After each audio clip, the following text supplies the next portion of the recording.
Alright my fellow agents, welcome back to the Gaming Brigade, and about a week ago, I posted a video here at the channel where I was highlighting an XP farm during an event we were having, and a lot of you reached out asking me to show you the build I was using in that gameplay, and I'm just getting around to do that right now, so that's exactly what you're getting today.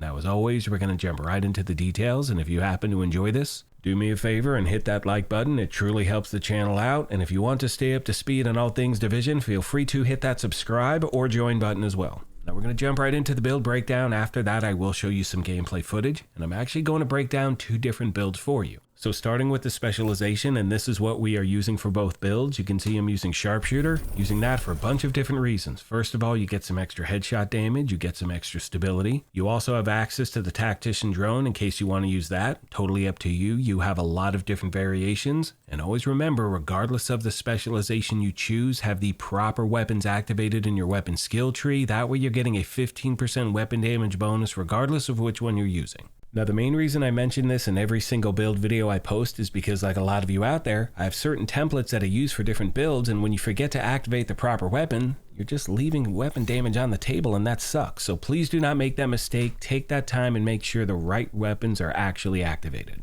Now as you can see on screen, my primary weapon for this build is an SR1 replica which I crafted. You'll also notice that none of the attributes are even close to being maxed out yet. And the reason I bring that up is because remember, you don't have to have a perfect build while you're in the process of actually putting the perfect build together, if that makes sense. Anyway, the main thing is this. Regardless of the marksman rifle you choose, just make sure it has the talent determined, because with that talent, after killing an enemy with a headshot, the next shot landed on any enemy is going to be a guaranteed headshot as well. And for those of you out there who may not have the best aim like me, it's going to save your ass time and time again. Now when it comes to your secondary and sidearm, it's really up to you. You can see I'm using an 1886 with the talent determined. Sidearm I do not really use with this build. Now moving on to the gear itself, you can see we are running 3 HOTSHOT, 1 Walker and Harris, 1 Cheska, and the Ninja Bike backpack, which is what you're looking at right now. Now you can see this has the talent resourceful, which slots in with any equipped gear set and or brand set item to fulfill a requirement towards unlocking a gear set's bonus, which simply means even though we're only wearing 3 pieces of HOTSHOT, we do get the 4-piece bonus.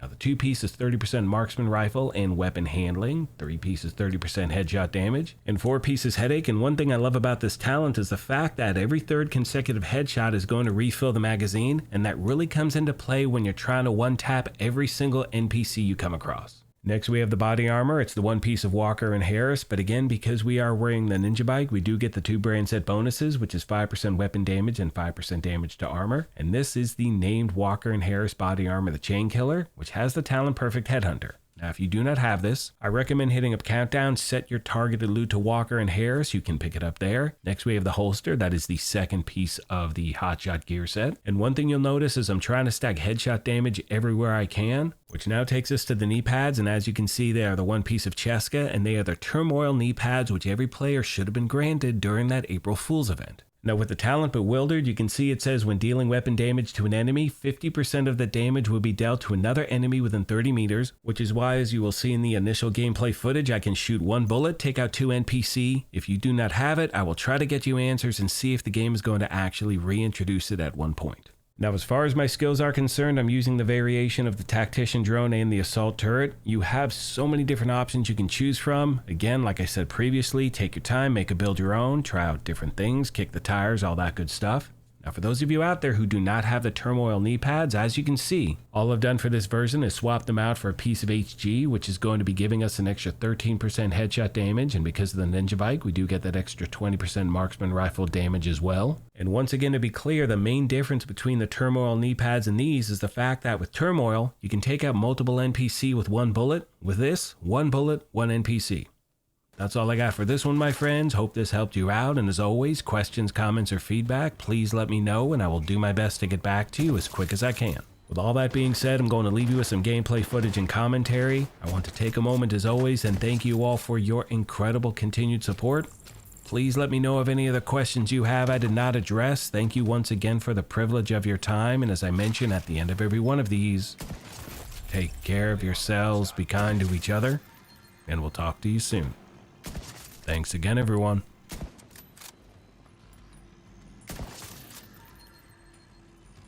Good morning once again, my fellow agents. I hope everyone is having a good weekend so far. Now, as I mentioned in the build breakdown, the footage you're looking at was recorded over a week ago during that triple XP event, so do not pay attention to the amount of XP I'm earning from clearing the control point, because that's not going to match up. But the build itself is sound, and I'm really enjoying it, especially when it comes to, clearing these control points. Now, as promised, at the next control point, I will not be wearing the turmoil knee pads, which means I will not be able to take out multiple enemies with one bullet, but even with the HG equipped, you can still get the job done and one-tap NPCs. That's all I got for this one, my fellow agents. Thank you once again for everything, and I will see you in the next one.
Hostile supply convoy detected.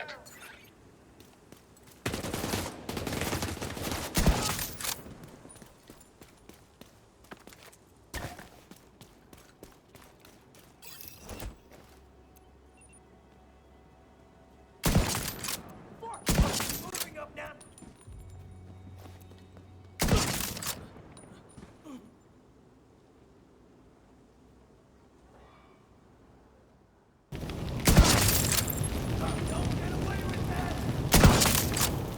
Hostiles detected.